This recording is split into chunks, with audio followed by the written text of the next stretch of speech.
Right, well, I presume you're all here for this talk, or else you're just trying to find a quiet room, so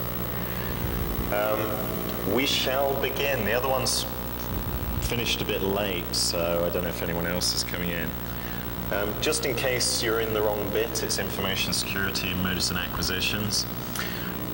There's kind of a feeling that there probably would have been a bit of a different turnout about 5 to 10 years ago with all the interest that was going on, but I'm an optimist, so I thought it'd be worth seeing, testing the economy.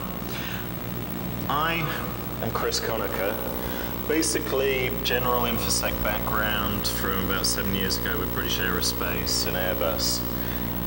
Always working in very sort of compartmentalized dynamic areas, which is why I ended up with Intel Corporation during their big mergers and acquisitions drive back in the 90s.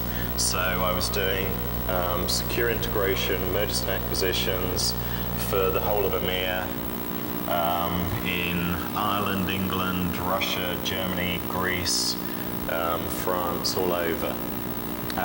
Then on to KPMG, then on to Black Hat, where I'm obviously speaking, training, consulting. With this, we're trying to get across that mergers and acquisitions are something very different from normal business. Business actually has enough problems understanding what security does anyway. Business has enough problems understanding why mergers and acquisitions are difficult for them. It's trying to get across to both sides of the community that there is a specific need for information security within these and what the benefits are, and pointing out to information security people what the potential pitfalls are and how to deal with some of that. You know, it is very different, it's very fast-paced, and you have to treat it differently from securing a normal environment.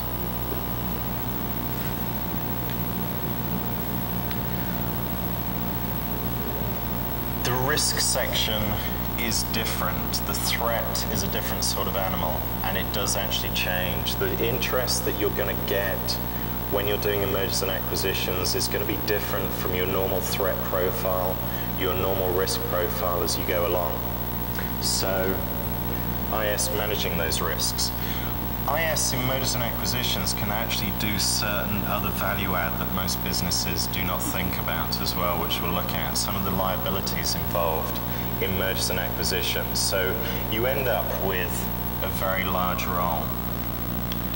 This isn't just relevant to mergers and acquisitions, it's relevant to anything where there's a sudden change in threat model. It might be an existing organization that goes out and does something different. We're moving manufacturing to the Far East. We're laying off loads of employees all of a sudden. Anything that impacts your threat models suddenly, the solutions are exactly the same, the treatment's the same, but the example we're using is mergers and acquisitions. I was also, for Intel, I was also in charge of spin-offs, ventures, new business initiatives as well. So anything that was getting moved off, you're talking about things that got very high value intellectual property that are being compartmentalized, they're being dropped, moved into a new area, and they often don't have information security following it. Mergers and acquisitions, I mean, there does always seem to be this sort of disjoint between information security and business anyway.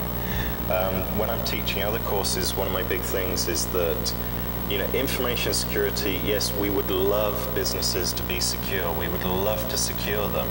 But at the end of the day, it's the business's decision, the organization's decision.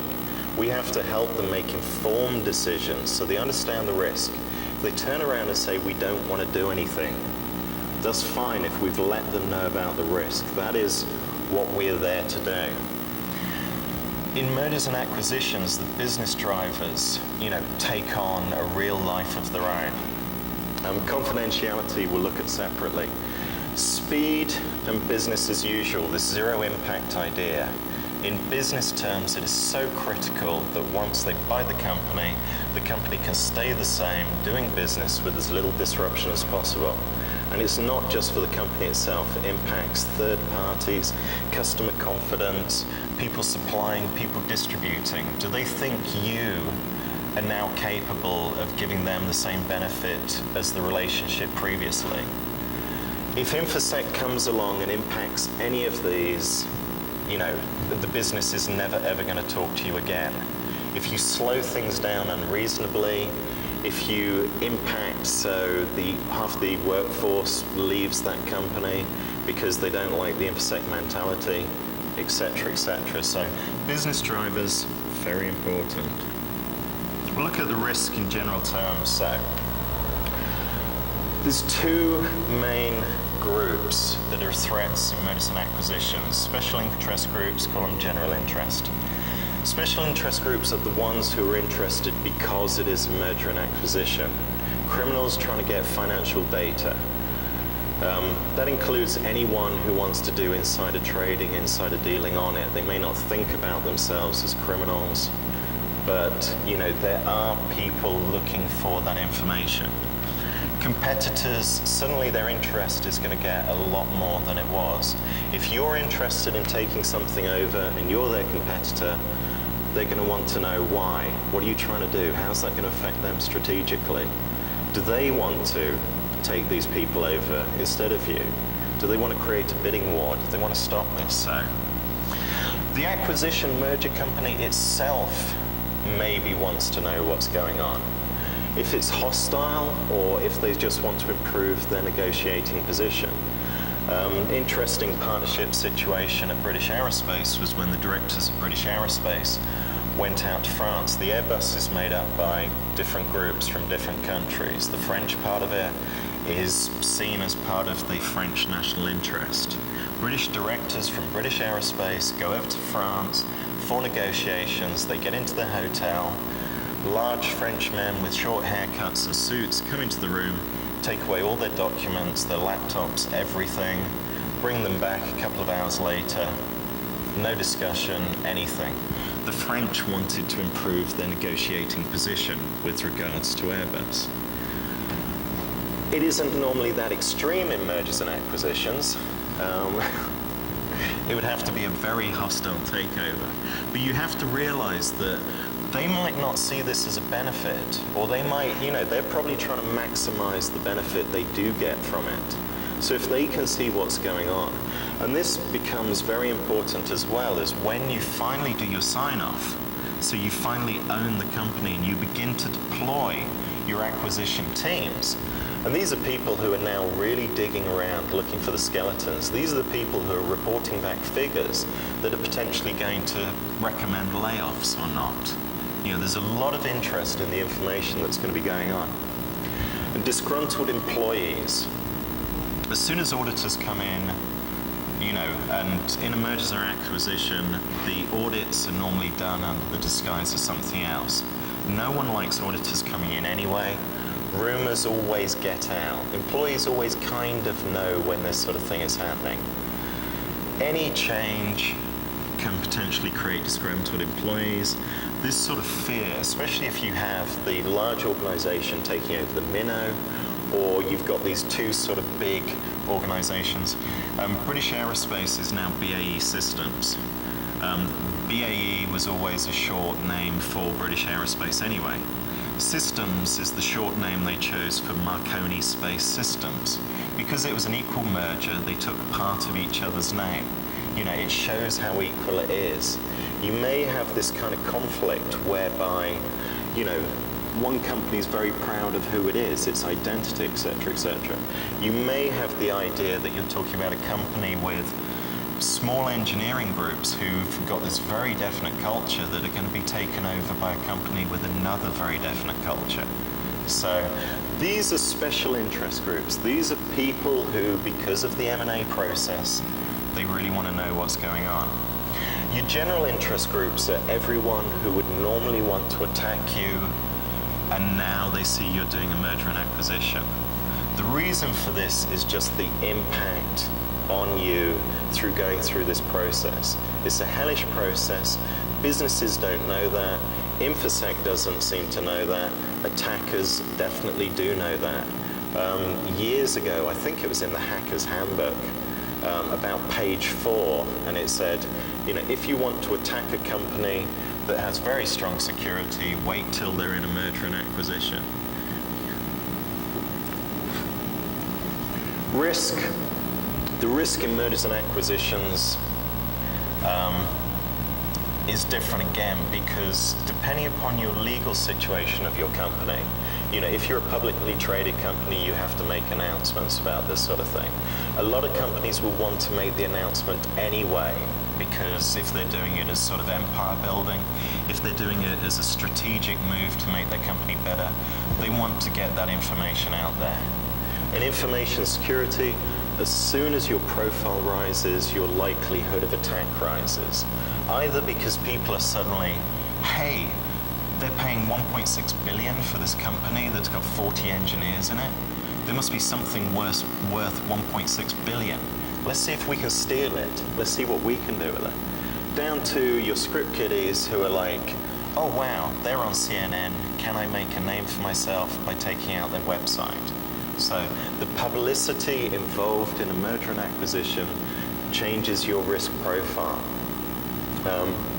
You're a known target due to impact on those things: resources, technologies, infrastructure. Confusion. This opens a huge door for social engineering. You're going from companies which have got structures that work to allow everyone to know each other. It might be that they can look you up in a directory, check your extensions, see that it's an internal call. Suddenly, you've got a relationship going on at very powerful situations. IT distributing passwords to the other company to allow access to certain systems and files. How's that going to be? Do they know what's going on? So your relationship change creates all this confusion. And again, disgruntled employees. This is one of the few times that organizations are really shaken up. If you think you've got problems with your security just on normal day-to-day, your company going along, when this sort of thing happens, it is fighting fires all over the place. You really are running around.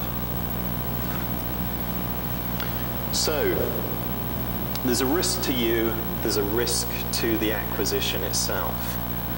They're very similar, and they kind of depend upon the relationship between you. So, change in threat model, change in risk model, impact resources. Your biggest risk comes around, depending upon how the integration is going to be carried out. We'll look at that later. But for where you're taking an entity and bringing it totally in-house, you are absorbing an environment where, it's how much control do you have over that environment when it's absorbed. Are you bringing in their web applications that you're now going to stick on your internet-facing systems that have holes in them that allow people through to you? Are you going to be taking in their systems that are backdoored, that have Trojans, viruses, etc., because their security is more lax than yours? The other thing is due diligence is often very weak, and the absorbing the unknown. A company had already been bought by another company. I went in and audited and found out that it was actually a third party that did the manufacturing, and that this third party had access to all the intellectual property of the company that had been bought. The acquiring company hadn't found this in their due diligence, partly because they didn't have experience for that sort of thing. So you might be going on information that is actually totally incorrect. So it really is the unknown. Again, disgruntled employees, keep coming back to that. Creating new attack vectors. Your strategy might be under very certain attack vectors. The way your business does business, the way your organization works. This organization might work in a totally different way that creates new attack vectors that you are not ready for. If you're not used to doing business via the internet, if you're not used to working with ERP systems, if you're not used to working with overseas relationships, etc., within your company, and this company's bringing all that in, suddenly the attack vectors available to people has changed dramatically. You've got to get a handle on that. And the window of opportunity. How long is it going to be between people knowing that you're absorbing this entity, the integration, and when you can actually fix all their problems. So, and as I've said, the business drivers are going to be going for speed. You really have to think, you really have to get an idea as to how equipped for change you are. And this is something that you would be ideally communicating to the powers, the decision makers, the strategic people within your organization. You know, what of these are impacted in relation to your organization? Foreign nationals is an interesting one if you have any sort of restricted technologies. You go into situations, I've audited in situations where you end up having to firewall off a quarter of the workforce because technically they shouldn't be having access to information that the other company is producing. So, different technologies. If you're a Windows shop and you're buying in all these engineers with Unix, in a Unix shop basically, do you have the information skills to support that? The technical skills to support that? Security setup to support that? Upgrade of data classification is another one. You might actually be buying a company that is more high risk than you, in which case your whole risk strategy has to change. If you're used to sort of medium risk, you're worried about criminals and things, and you're buying a company that's worried about foreign governments, that is very different. If your competitors aren't that interested, but this company's competitors would love to get in, how equipped are you for this? These are all questions, all different areas that you have to ask about. So risk to you, potential problems. There is a risk to the acquisition as well. Here was this acquisition, the target company. It was going along nicely. It hasn't had any major incidents. And suddenly, if they're small, maybe you've just put them on the map. There were 40 engineers, developing a technology in their own right. No one had ever heard of them, and you're offering $1.6 billion for them. This is an actual case. 40 guys, suddenly they're being bought for $1.6 billion. That gets everyone's attention. They go from no one knowing who they are, no one caring, bang, these people are worth 1.6 billion. There was a joke at Intel that if you put an Intel logo on a brick, someone would steal it because there was this perceived value. If Intel bought a company and stuck its logo on it, people suddenly wanted to attack it. There were a lot of script kiddies who did attacks on acquired companies, trying to do web defacements and things just very suddenly after acquisition. So, The rest are exactly the same. The other thing to remember is that the acquisition might have better security than you. You might be messing up their security. They might have a great little security model, and you're coming along, and it's not as to how efficient or effective information security is. It might just be the business drivers are very different. This company has looked at risk and said, we can do business and we can absorb the risk. A loss, we're happy, we're going along, and if we get hit, we'll pay off the risk. This other company's decided, everything's got to be preventative measures. We cannot afford to have anyone penetrating our systems, etc., etc. Suddenly you're acquiring the company, and all your policies, etc., are giving everyone more freedom than they had before. So there is a risk to the acquisition that's got to be considered. How do you fit in with each other? Are they equipped for the change? The decisions that are impacting you, you probably have very little say in. You want to have as much say as possible. The integration approach is the biggest impact you are going to have. Are they going to absorb them totally, or are they going to keep them separate and it's just a legal relationship? Those are the two extremes. Keeping them separate, but for a legal relationship, means you're acquiring potential liability from them, but you might have very little ability to affect how they do their security. Bringing them in-house means that you've got total ability to affect their security, but now you're absorbing any problems that they bring with them. So it really is to discuss different integration approaches. And that works on a physical level, a logical level, a legal level. You know, logically, are they sticking everything behind your firewall so they're absorbed? Well, that's fine as long as you trust what you're putting behind your firewall. You know, are you absorbing their web applications so they're going on your front end? Maybe you didn't have any web applications beforehand, so you don't have any in-house skills to manage those. To, right, it's right over there, but now we've stuck our name on it and we've stuck a price tag on it. So their threat model's gone from them not caring about security at all and no one knowing about them, so it didn't actually matter, to everyone knowing about them, but them still not caring about security, and you being in a very difficult position to affect change. So, again, what sort of access are they going to get to what sort of systems? Are they buying an engineering group that's going to get access to your most important systems? Are they going to be caught up in your most critical processes? Are they just getting access where they're, you know, connecting via VPN to information that you can push out to them? Do they actually have to be part of the process and they're connecting remotely to that? So these are all things that if you can get in at a strategic level, you can raise the issues on. A lot of these integration approaches are either just by how the business sort of perceives doing a merger and acquisition, and by IT, how they're going to achieve it technically.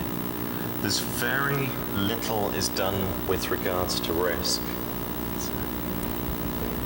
Integration deadlines.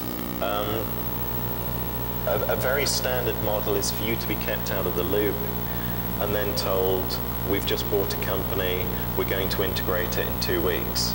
You know, we are in the process of integrating it. That impacts security because you're going to have to get things done. Custom applications, new technologies, anything that annoys employees, any change about this that annoys your employees or their employees. Because remember, the people you're buying might be replacing some of yours. When HP and Compaq merged, a lot of HP people went, even though HP was driving it. It was a lot of the senior Compaq people who stayed under the brand name of HP. So you have to remember that, you know, it can be your employees that are annoyed as well. But what sort of package is going in? What is the culture? Are you steamrolling in and just buying everything? Or is it being done, you know, we want to keep these people, we want to keep them happy? Relocation. Any sort of physical relocation. It is amazing how many companies look after their security really well, and then when they come to relocate, stick everything in boxes or get a third party to stick everything in boxes, load up trucks and just let the trucks go off. You know, there is now a third party moving company that probably doesn't do background checks or anything, that probably doesn't have any real interest because it's just cardboard boxes to them, who's now moving all your equipment. And now you're talking about physical assets being a target. You know, are all the laptops being moved in a single truck? Are all your servers being moved? But certainly all this data is moving. All the information that you've just bought is now loaded on third-party trucks and a third-party control, and it's gone. So any relocation is a big thing to look at. So importance of confidentiality, mergers and acquisitions. The whole aim at the start of a merger and acquisition is to keep everything confidential. So people kind of do this in business, but people don't really think about the actual mechanisms behind it. You're talking about a process. You're not talking about specific data assets. You're talking about people communicating with each other, emails going around, reports being printed off. Suddenly, confidentiality with regard to the people involved in this process becomes a very important issue. It is something that needs to be dealt with. If you get premature disclosure of intent, you know, loss of key employees, Suddenly everyone at the acquiring company wants to get out. They see you, they're unsure of what's going on, they're like, hey, I'm going to get a job at such and such. You know, your business risks, your organization risks losing all the people that have made the company that they're buying valuable in the first place. So, bidding wars. If it comes out, your competitors might suddenly be very interested in buying these people as well. So, SEC liability. Depending upon the legal status of your company could face sanctions because this information has got out. This is protected financial information, intent that is affecting shares and things. So, helping insider trading. If people are insider trading from your company, what level of responsibility did you show with regards to the confidentiality? You may be liable for this information getting out. Again, a lot of businesses do not think about that. Information security spends its whole time protecting confidentiality. So, loss of initiative, you're trying to do it quietly, suddenly all hell breaks loose. You know, are you going to proceed with it? It might actually scupper all plans. And loss of goodwill. Companies exist very much on goodwill. You know, relationships that they've developed with suppliers, distributors, their employees, their customers. Suddenly all these people have to ask themselves, are you going to do as good a job as this other company was doing? Are you going to be as good a benefit, or should we just start looking elsewhere now? Because this could get messy. Everyone thinks that mergers and acquisitions are going to impact their business, so the normal thing is to keep it as quiet as possible, sign off, and get it up and running so there's no impact, and assure everyone that they're going to be okay. And again, importance of availability.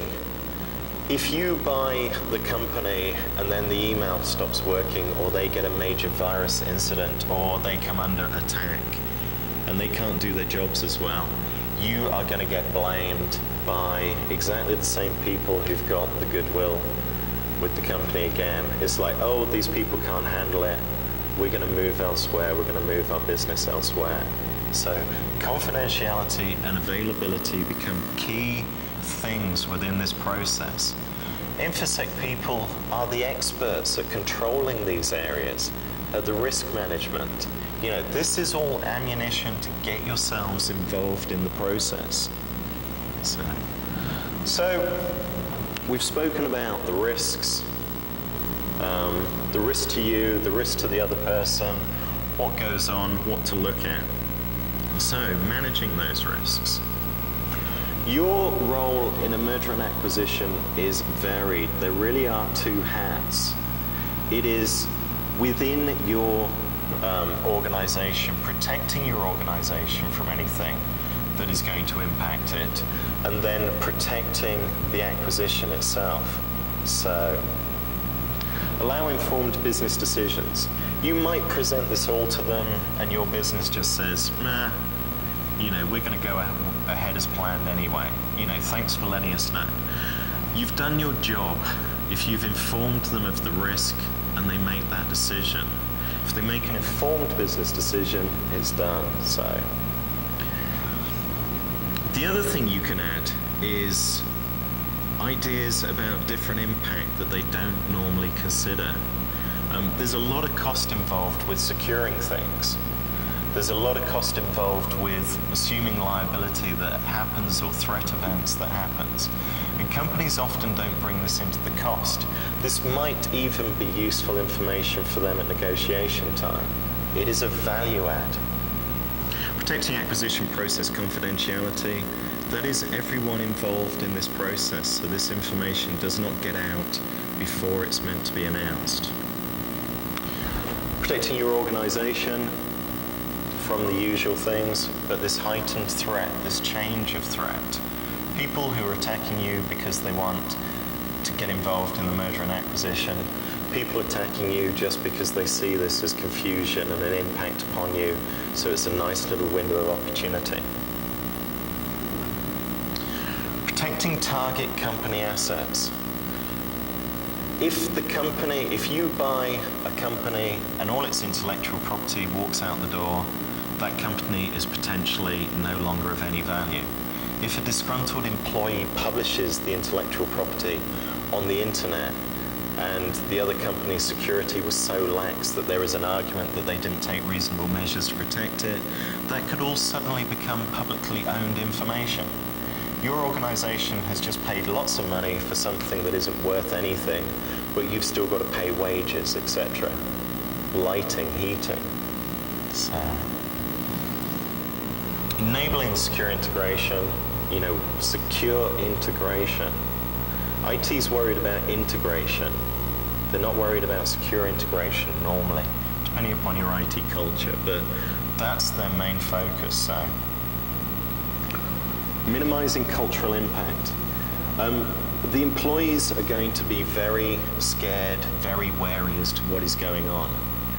They're going to be even more scared and more wary if they've got a very open culture and you've got a more formal security culture and the security auditors start coming in. Adding security awareness training, what you're about, what you do, what your model is at the beginning to just set them at ease is very good. Anything where you can help keep people happy so they stay with the organization. Be careful that it actually fits in. I stood in front of a group of people in Denmark and explained the collection of logging.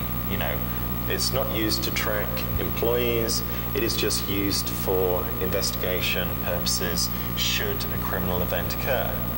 And half the employees stand up and say, not in this country, you're not. So it is illegal to just generally collect logs that are personally identifiable to people's actions within Denmark. How do things relate to the security culture of the country as well as the organization? Different privacy options, how do you fit in that? And then long-term security is the final thing. We're going to talk later about this distinction between short-term and long-term. You really have to get it into your heads that you cannot fix things straight off. You're going to have bolt-in solutions that are going to protect key areas, and then when things get to a point where you can do it, you're going to be looking at long-term standard security solutions.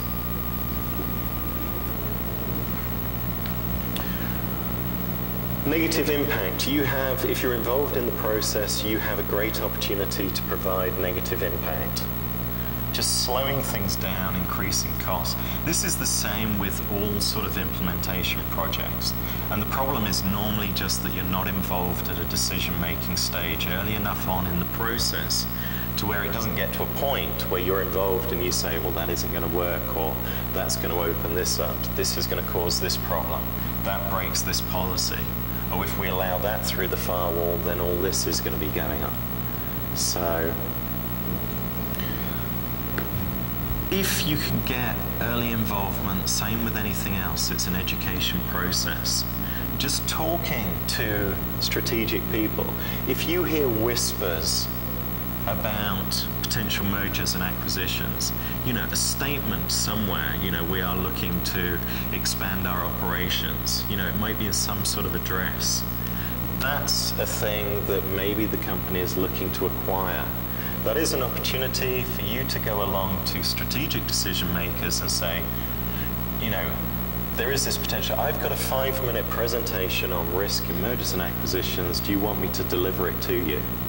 Just role of information security, what the risks are, how you manage those potential risks. So that's the basic way to get in.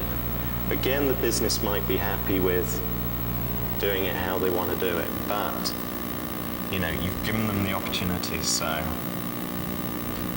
Oh, and the argument with regards to increased cost of involving information security, with mergers and acquisitions, costs are often a write-off. So it doesn't actually show on the balance sheet, which means that companies are far more likely to want to absorb additional personnel. Again, it depends on the legal status of the company. It depends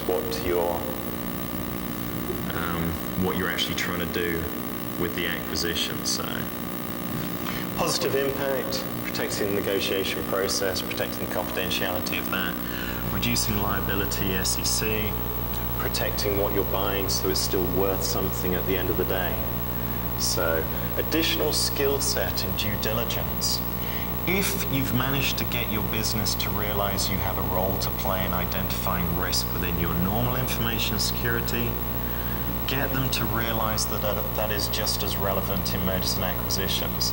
They already have legal looking at liability, they already have IT looking at infrastructure costs and that sort of thing within the process, within the due diligence process. You know, get information security in there looking at risk. So, information assets, you know, confidentiality, integrity of information assets. The other thing you can do is if you audit, you get a feel as to how good the security of this company is. And you can go back and you can tell your people that if the security stinks, that it stinks. And they might be able to use that as a negotiation point, or they might want to include that as a contractual point regarding, okay, guarantee that your intellectual property is still owned by yourselves, that it hasn't been compromised. And looking at the additional long-term costs, there's always this thing where they work out the costs of acquiring an acquisition, and then suddenly InfoSec comes along when they've decided it all and said, well, yes, that solution, but to secure it is going to be this. It's just an additional idea about long-term, you know, are there any obvious costs that you can say with regards to integrating this machine? So,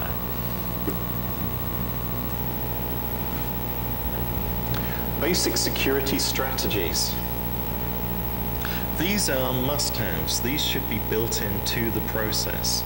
At sign-off, getting backup tapes of the whole environment in your hand. Remember, a minute after sign-off, a disgruntled employee could destroy every single piece of data within the company, and you have nothing apart from the fact that you now own this empty shell.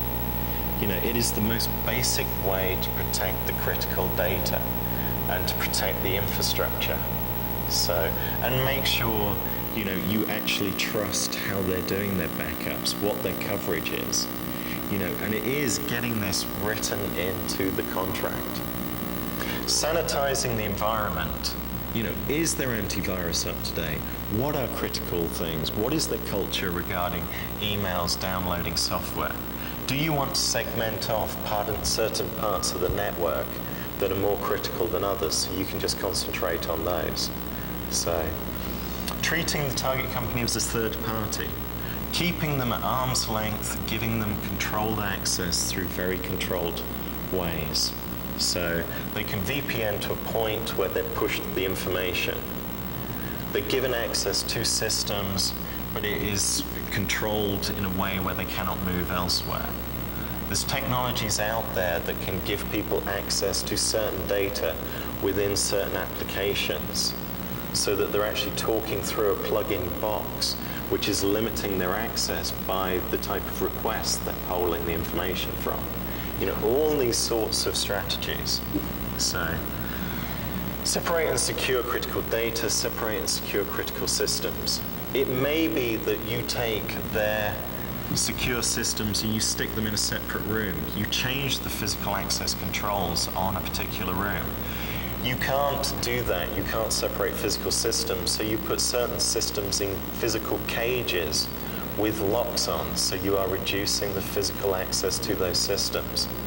The same logically, you know, do you want to stick firewalls and IDS on a system or approximate to a system, so you are segmenting these systems?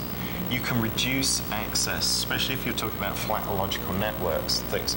You can reduce access to where only very specific key people can gain access, and you can actually monitor and control what they're doing with that data.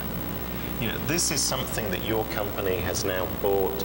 They've put a price tag on, they want, and you can help protect it. Custom applications, can you move them to COTS? Can you move them to standard applications? Can you move them to your applications?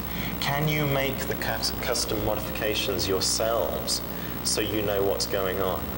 What is your visibility for some disgruntled employee just adding a backdoor in a custom application that's got umpteen thousands, hundreds of thousands of lines of code that you don't know its history, there's no real change control over, you haven't got a clue what's going on, and now you're going to bring that into your environment. If you can migrate that data onto a controlled application, can you do that?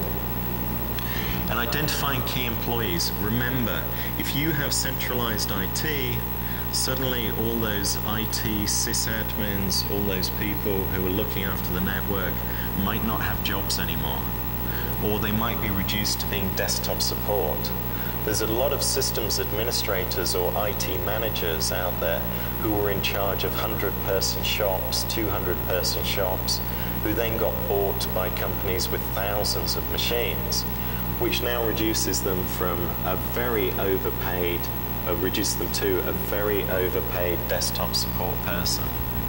You know, they're not going to be around much longer, and they know it, or else they're going to be taking a very big pay cut.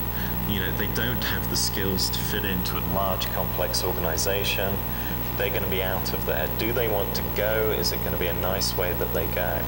So, identifying these people and getting exit procedures in place and knowing in advance whether these people are going to be going. So you can begin to control their environment. Contracting short-term staff. If your resources are going to be so impacted that you're not going to be able to do standard operational day-to-day things, checking logs, etc., backfill with people who can do that standard work, or front fill with specialists for mergers and acquisitions, so you don't have to bring your people in there. So very basic strategies to dealing with the problems. Non-compete agreements, contractual agreements are the biggest control over disgruntled employees. Contractual agreements that are beneficial to them, carrot and stick approach.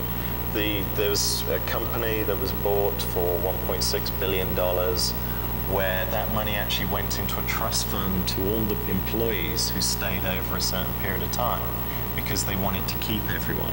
Everyone suddenly had a very good interest to stay there. There was only 40 people in the company that's sharing this $1.6 billion.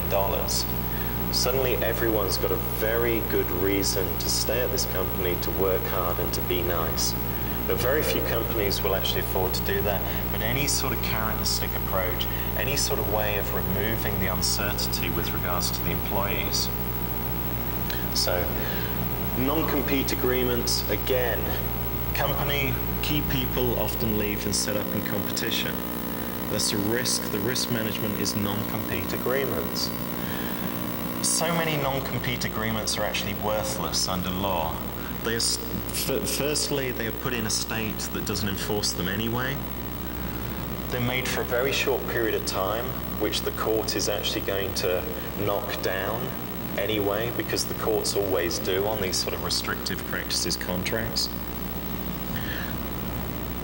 Make people sign on the spot. A standard tactic is to identify key employees, sign the contract for the acquisition, bring the key employees into the room who don't know what's going on, hand them a piece of paper and say, here is our legal advisor, that is your company's legal advisor, talk to whichever one if you want to, but you can't leave this room until you've made a decision on this piece of paper.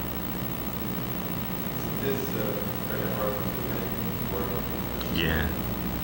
This is why I say the 10-year date of leaving forced them to think.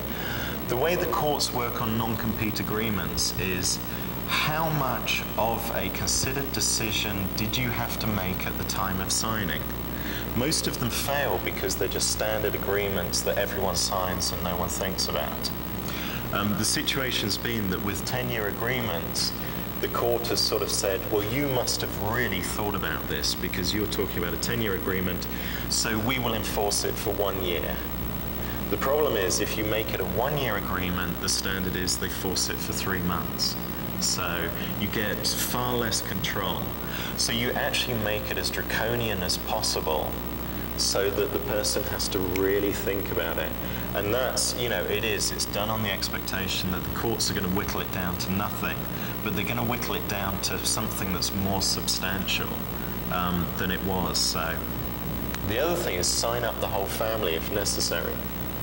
If the family has got access to privileged information, especially in small family companies and things, you might have wives as directors and there's kids involved as well, or just having them as access to this information. You might sign that up. There's been situations where a spouse has set up this company that's got bought and controls this company, and then has set up in competition under the name of the other spouse, with them working for it to try and bypass the non-compete. But make sure it is done under the law of a state that enforces them. In this country, there's no legal requirement that you have any sort of presence in the state that you choose. It is just an agreement between the two parties that you are going to abide by a law of such and such state. Ohio is actually a very good state to do non-compete agreements under. So the courts tend to enforce them. So, it is that sort of daft, but the ability to control these people, have so much access, is very difficult. Don't you have to go to the state? You use the Ohio laws and Yeah, but the contract is then determined by a court of Ohio. And that's where it's done. So you get the judgment that way. There's no actual requirement for residency or things, and it will get enforced against the person, and they will bring out injunctions against that, which are enforceable. Policies.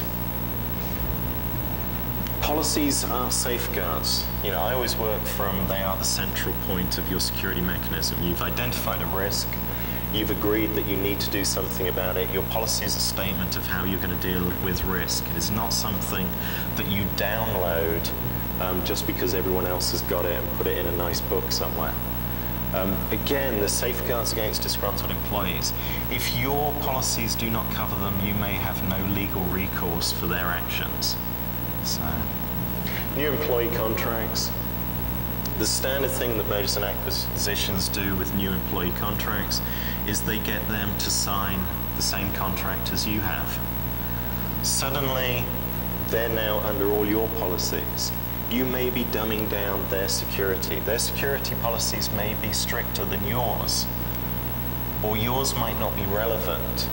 If you come to a situation where an employee does something and it goes to court, there is some sort of legal instance, and the policies just aren't relevant to them, or half the policies aren't relevant, you're weakening your ability to actually take action against the employees. If you use the existing employee contracts, are they stringent enough? Are their policies stringent enough? The best approach is just to identify the key policies and get the sign-off for that with legal. What are the key abuse policies? What are the key misuse policies? And get the people to understand those at the time. That is the same in any situation. Taking the key policies and getting sign-off in relation to those. The approach to mergers and acquisitions is 6 phases. That's how I approach it. Pre-target is basically no one's really decided anything, but there is probably something that's going to happen. There is going to probably be a merger and acquisition at some point. So you need to get ready. You start needing to get people to understand that you need to be involved in the later processes if they want their risk to be managed. Target phase is where they actually identify a specific company that they are interested in. So you now know the name, identity. You begin to be able to refine the work you've done in the pre-target phase. You begin to get an idea of the sort of measures, the sort of solutions that you are going to need. Due diligence phase, this is finding out about all the risk that is in there. You're going down to a different level. We'll look at these in a little bit as to what goes on.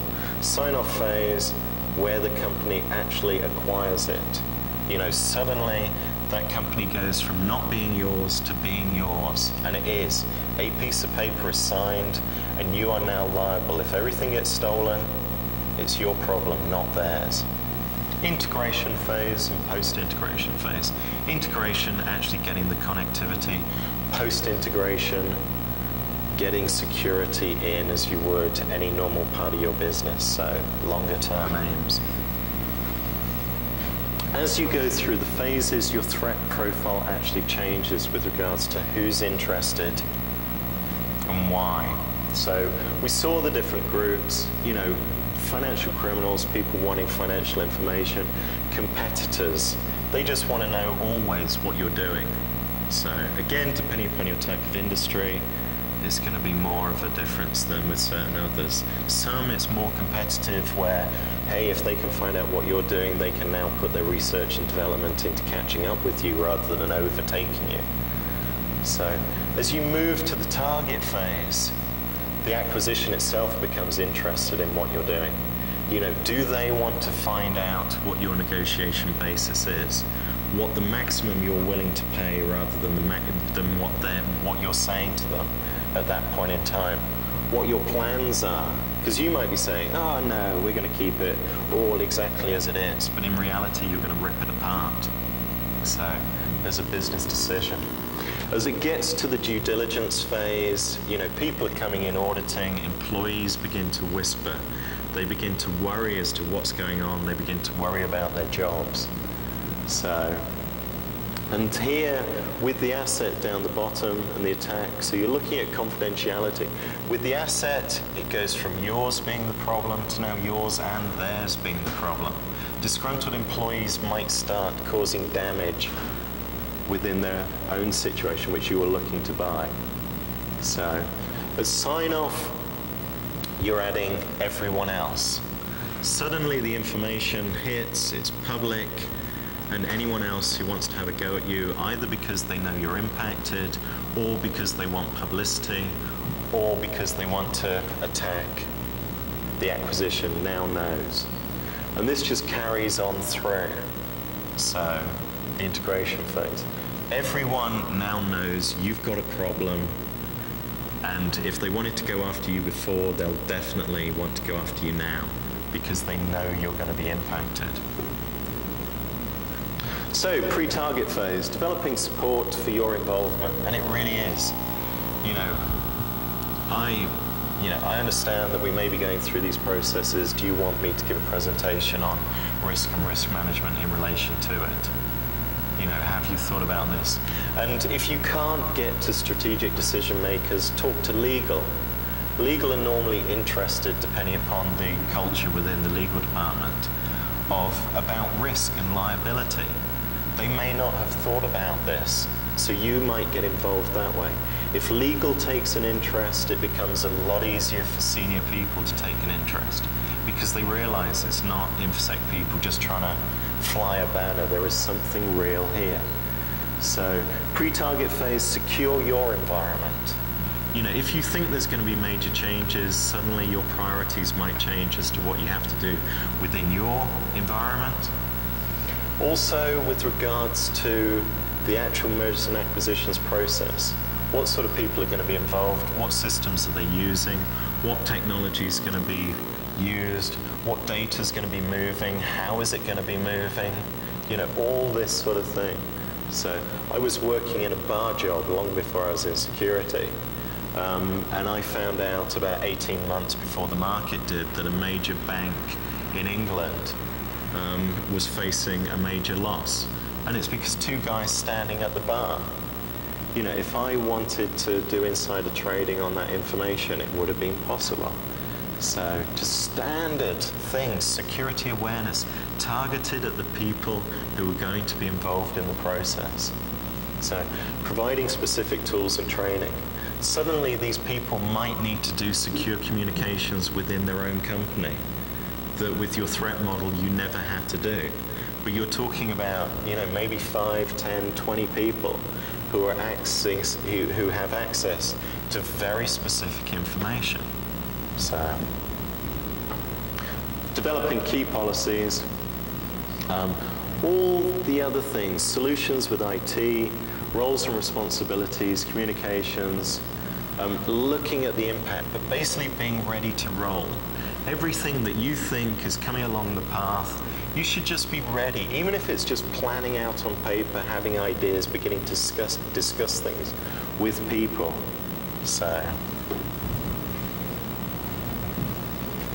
your information security toolkit, audit baselines, all the usual things, awareness training, it was fundamental, it should be fundamental security mechanisms.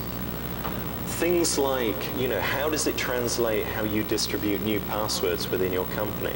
Giving that to an outside company, does it still work? Is it easy for someone to then pass themselves off? Hi, I'm from company A, I need to know your password. Suddenly that becomes a lot easier. Have you already planned out, no, this is how we're going to do it, so that you can educate the other company, this is the mechanism that we're going to use. So, and bolt-in technologies, bolt-in technological solutions. Are you in the situation where if you can design a server with a firewall, IDS, with all the access controls that you know about, that goes in a physical cage and gets costed and everything, you source it, so you are ready to walk into a company, migrate all their most important data, drop this into their server room, and now their data's protected, and it took you a day. So, are you ready for that sort of level of response? Same with firewall. If they're maintaining their firewall, do you have the skill set to manage their firewall? Are you actually just better off taking your firewall technology in, translating their rule set to your firewall technology, so you've got specific visibility of what's going on? And you can manage it, especially if you've got remote management systems or centralized management security systems. You have to look at this disconnect that could happen. Antivirus, getting things in, getting updates in. Physical security solutions, what can you bolt in? Can you get a CCTV camera into an area with a secure line to where the recording's going to be? All physically, logically secure, within a day. Because this is going to be the sort of pace that you're talking about. Cryptographic solutions. Had a situation where this company was actually so paranoid about security that no one had internet access. What they had was one machine that connected to the internet. Unfortunately, what they used that machine for was to email all the intellectual property between its sites in clear text. So they were paranoid about people hacking in and viruses and things. They didn't actually realize to just send stuff out, that they shouldn't be doing that. Cryptographic solutions, deploying them to people who aren't used to them, is very difficult. It's ready to roll on that. And any replacement COTS, any replacement applications that are standard that you can drop in. Target phase, they decide on something, you get to modify everything that you've been thinking about. Does it now relate to the sort of company that we are specifically looking at? We've got a name now. You get to do research as to their technologies. You get to do research as to what their risk model is. Oh, they're manufacturing over here. So you get to communicate potential areas of risk more so that they can make decisions on it. Due diligence phase, you determine location of key assets. When you buy the company and you take control of the key assets, you want to make sure you actually have control of the key assets. If all their engineers take the source code out, take it home on laptops, write it to CDs because they don't trust the backup mechanism.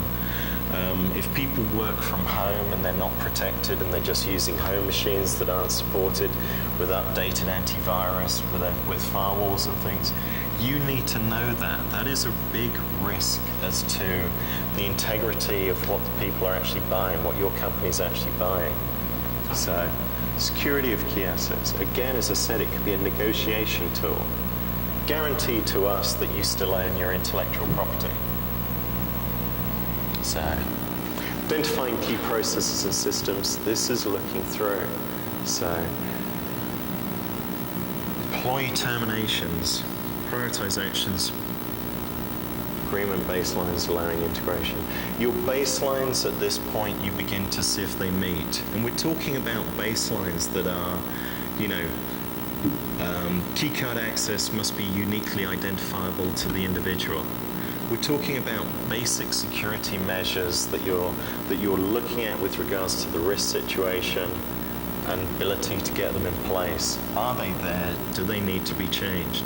This is going to, again, bring up relevant costs, impact time, etc., which needs to be reported out. Again, this is why InfoSec should be within the process. So, when you get to determine risk to you, risk to them, now what short-term and long-term protection is going to be about, the different costs, and reporting all of those things up and making modifications where they need to be. The sign-up phase, bang, you now own it, you've got to protect it. This is also possibly where it gets publicized. Normally, there's a signature and an announcement almost within minutes, depending upon who your organization is and who they report to. If you're the sort of organization that CNN is interested in, this could be a worldwide announcement a few minutes afterwards, and suddenly people are interested in attacking you from all over. So those basic security solutions that we looked at earlier, getting them in place. And backups are such an important thing. Again, this idea of the disgruntled employee making major destruction because they know they're not going to be around much longer. And if it's the IT sysadmin who's got access to everything,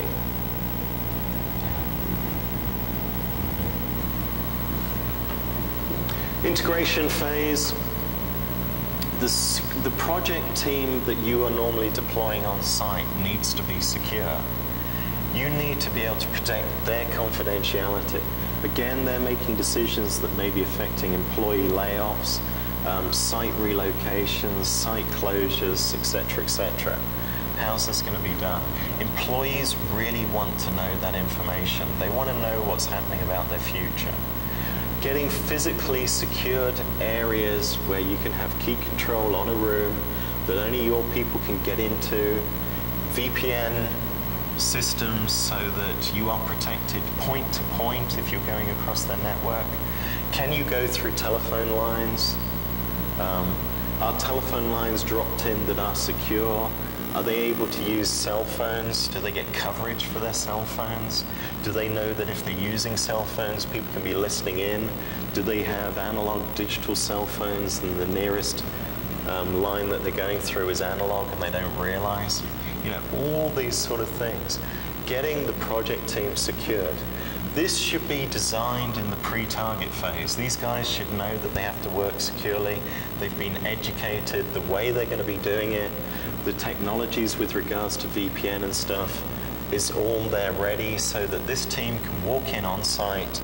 A physically secure room can be found. If you need to drop in keycard access, that can be applied, and you've got your own little secure area, because still, this may not be the greatest relationship. These people still are not on your side necessarily.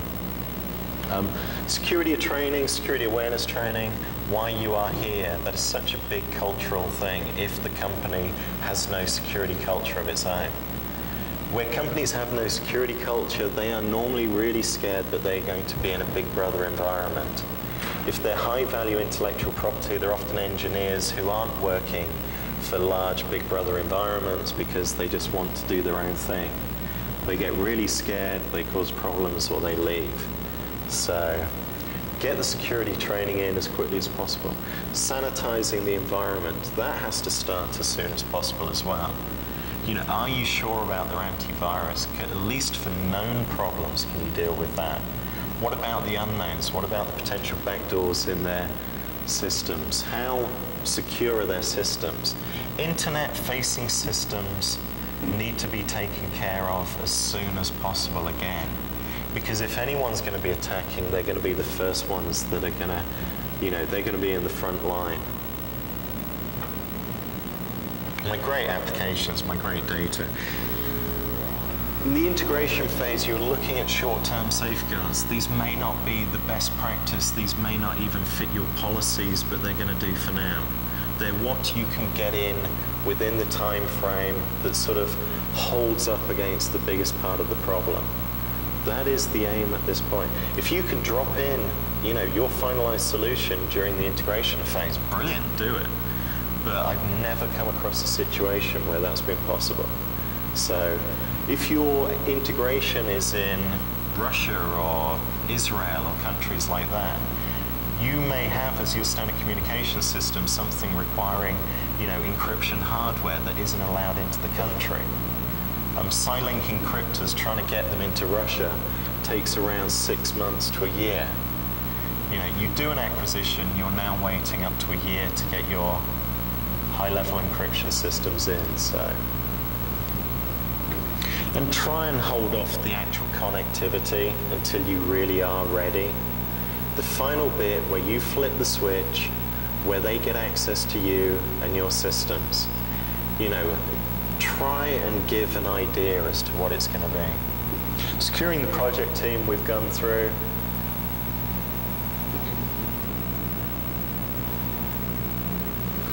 Your post-integration, you're going to be doing as a normal information security audit, your normal methodology that you use for that. Prioritizing and fixing, looking at the risk, doing the risk management. Looking at your safeguards, seeing which ones of them are weakest that you need to change to whatever your best practice is. So in summary, starting off developing the realization that you should be involved. Understanding the threat within mergers and acquisitions so you know what the threat is, what the potential problems are, and then communicating that so people can begin to see a need for you in that process.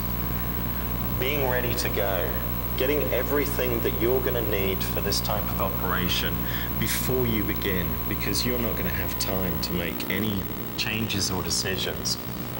The business pressure to get it up and running is going to be the most overriding pressure.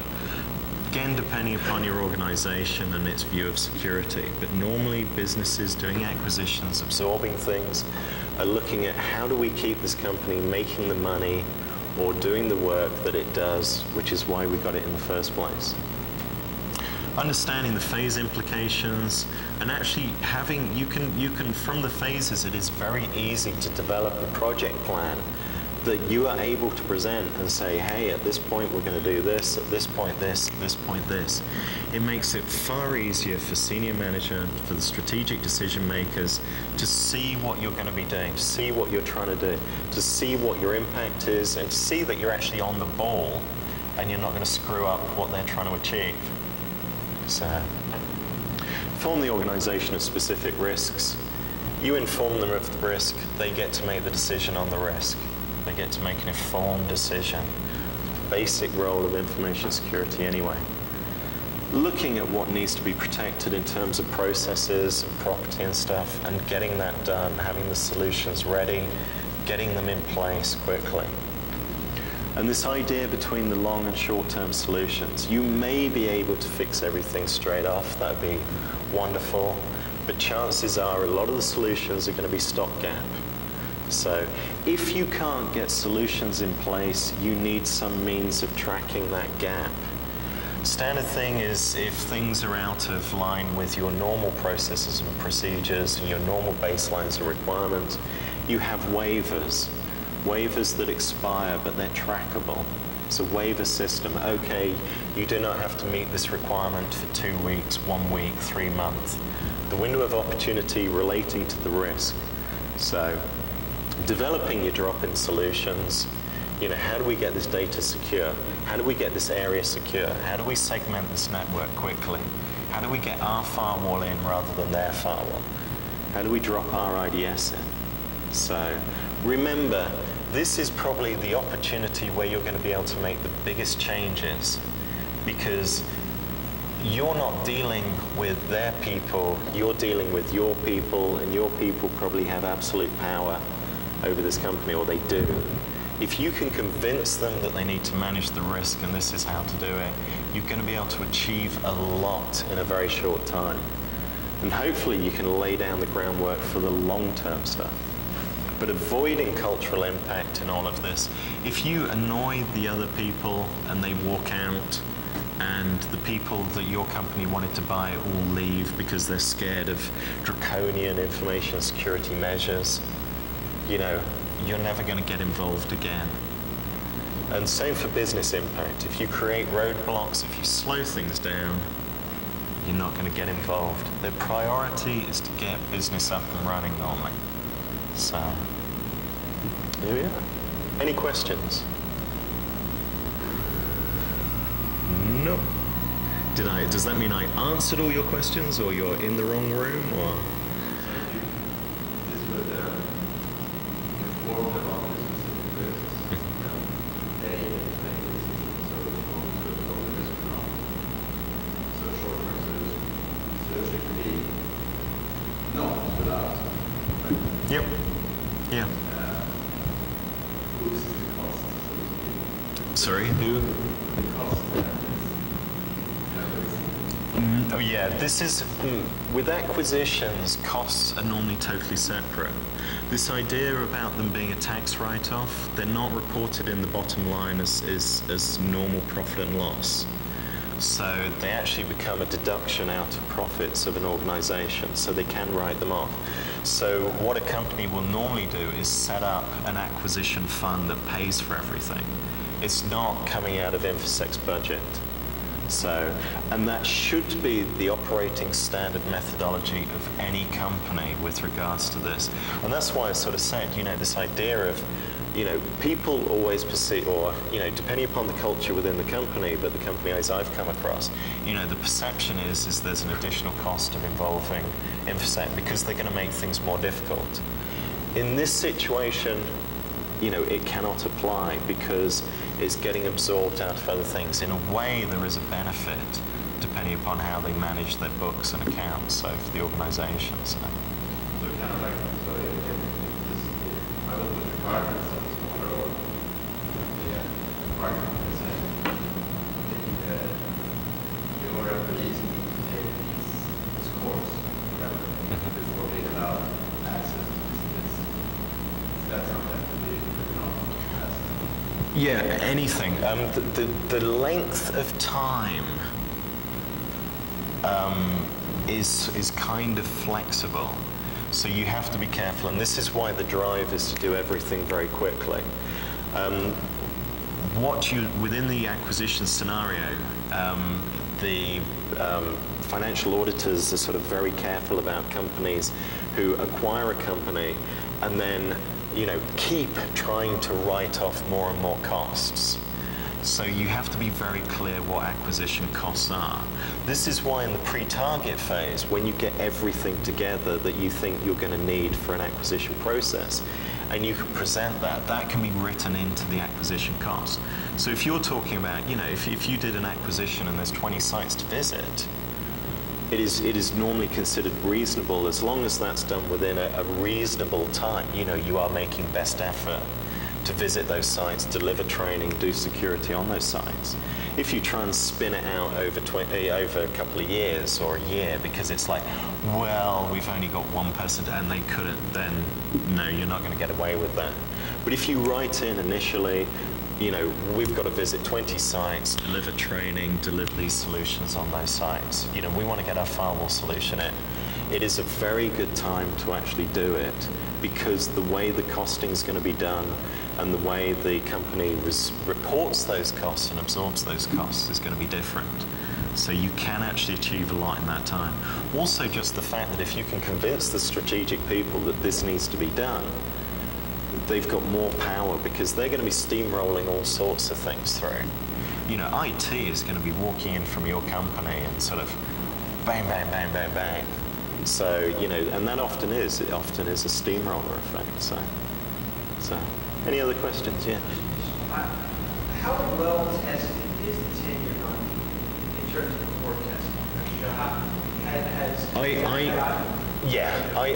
know, the example I know of is a company that does its 10-year non-competes, that has them under Ohio law, that has operations outside of Ohio, and does and has used it with regards to the parent company is actually in England, and it's with regards to people in Philadelphia, with regards to people in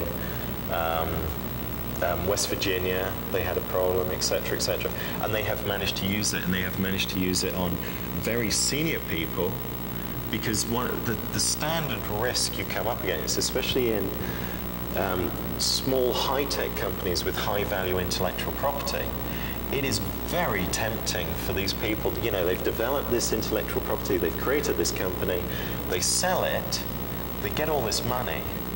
It is very tempting for them to sort of, well, what are we going to do next? Well, let's set up another company, that does exactly the same. And for this particular company, they have managed to have judges laugh out of court the opposition, quite literally. And it is. Did you sign non-compete? Yes. Are you competing? Yes. Right. And it has been that straightforward. That's why I suggest Ohio. There are other states that do enforce it, but my experience is with Ohio, and it's with, it's a large company that has done this repeatedly because of the sort of model for their business is that they acquire these very small, very high profit, very high intellectual property focused companies. And non-compete is such an important thing. So 10-year, get them in the room, make them sign it. You can talk to our counsel or your counsel, bang, make a decision. If you don't sign this, you're leaving now. So, and that's done, it is identifying key employees, and it might be key strategic, or it might be, there's a key boffin in the lab who keeps himself very quiet, but he's the one who knows everything, so. I think it's possible that by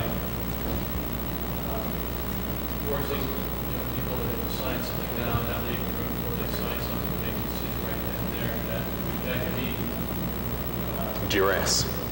that could be interpreted as coercion of duress. Yeah. Yes, but as I say, it's worked in these instances. So, the thing is it is considered that it is a reasonable amount of time.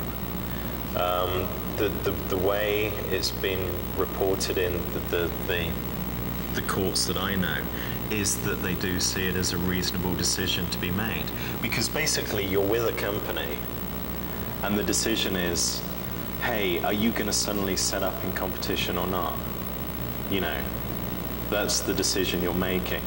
And because that decision is so detrimental to the acquiring company, the courts tend to look at it in favor of the acquiring company. They tend to look at that as a reasonable measure from the acquiring company's point of view.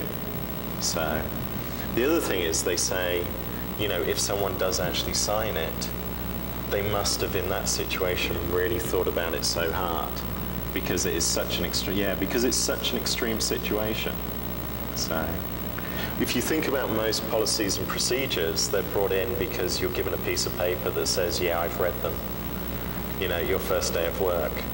So, but yeah, my personal view is, wow, if I was ever in that situation, I don't know what I'd do. Yeah, that's right. But as I say, it's been enforced by courts. They will normally knock it down to 1 year. So that's the standard thing. So, and the other thing on the non-competes, which I don't think I stressed, make sure it's from the time of leaving, not the time of starting with the company or the time of acquiring with the company.